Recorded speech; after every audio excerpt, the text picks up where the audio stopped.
Hey guys, welcome to 10-Minute English with May. And today we're going to talk about reason adverbial clauses. So again, a clause is something with subject and verb. An independent clause is a complete sentence, but a dependent clause, like our noun clause, adjective clause, and adverbial clauses, they are dependent. So they are fragments on their own. They need to be paired with our independent clause to be a complete sentence. So we have three reason subordinators: because, since, and as.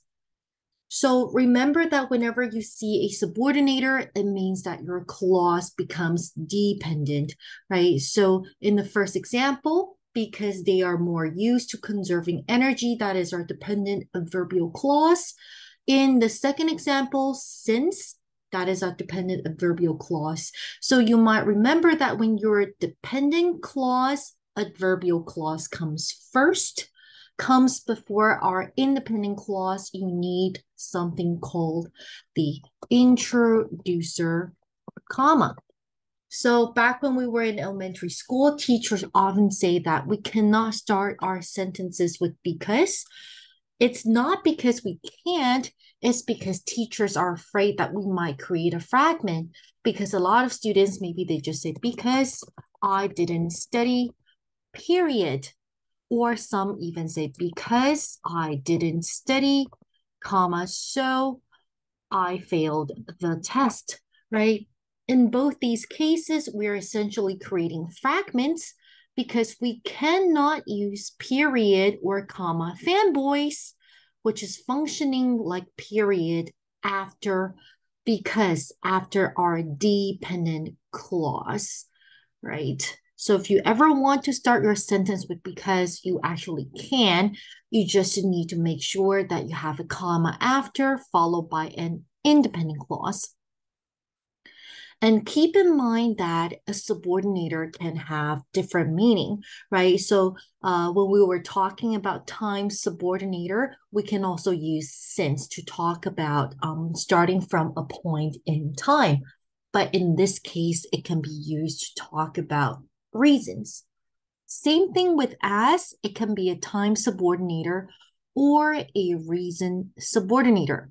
So again, since our dependent adverbial clause comes at the beginning, we need an introducer comma followed by our independent clause.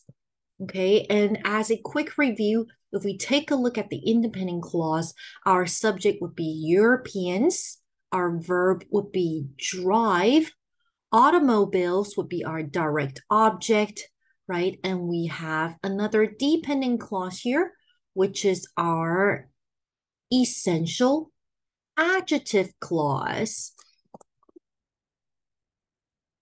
So if you remember, our that is our relative pronoun used to modify the antecedent, right? And that is always used with essential adjective clause, so no comma. Okay, so now let's try to make our own reason adverbial clause. The first one has been done for us, right? So since electricity is expensive, so this is our cause, right? And the effect is in our independent clause. Europeans buy energy-saving household appliances, such as washing machines that use less water.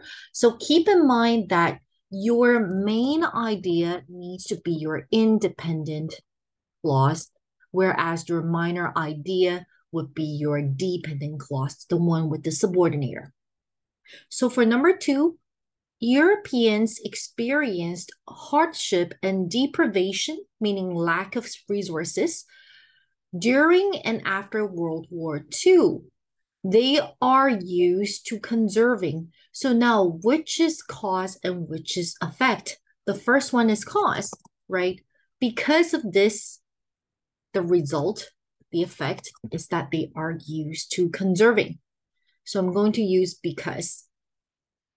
Okay, now I'm going to use my independent clause first. Europeans are used to conserving because they experienced hardship and deprivation during and after World War II. Okay, and of course, I can choose to put my dependent clause in the beginning, but then I would have to use an introducer comma followed by my independent clause. And that's it for our reason subordinators. I will see you next time. Bye bye.